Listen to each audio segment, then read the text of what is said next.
जालना महानगरपालिकेत भाजप नगरसेवकांमध्ये राडा. भाजप नगरसेवक महावीर ढक्का यांच्यासह 11 ते 12 जणांवर गुन्हा दाखल. सभागृहात ठराव पास करण्याच्या कामकाजावरून राडा. स्थायी समिती सभापती अशोक पांगारकर आणि महावीर ढक्का यांच्या गटात राडा. ढक्का यांच्या मुलानं पांगारकर यांच्या मुलाला केली मारहाण. जालना महानगरपालिकेत आयोजित करण्यात आलेल्या नगरसेवकांच्या बैठकीत आज राडा झालाय.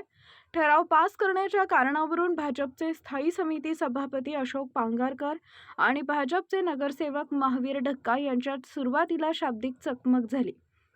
या वादानंतर महापौरांच्या दालनात गेलेले भाजपचे स्थायी समिती सभापती अशोक पांगारकर आणि भाजपचे नगरसेवक महावीर ढक्का यांच्या मुलांनी स्थायी समिती सभापती अशोक पांगारकर यांचा मुलगा प्रतीक पांगारकर याला लाथाबुक्क्यांनी मारहाण केली.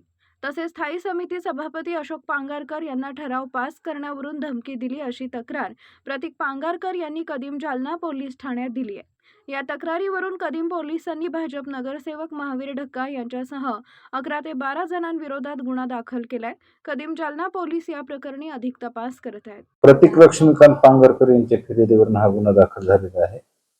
महावीर ढक्का, रणवीर ढक्का, सागर ढक्का आणि विक्रांत ढक्का आणि इतर 7 ते 8 लोकांच्या विरुद्ध हा गुन्हा दाखल आहे.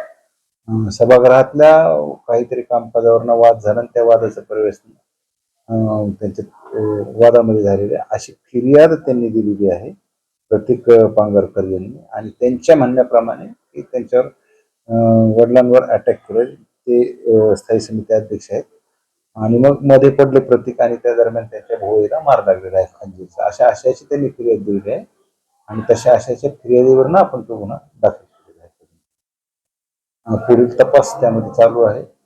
तांत्रिक पुरावे उपस्थित असणारे लोक यांच्याकडे चौकशी करून योग्य तो त्यामध्ये तपास आम्ही करत आहोत.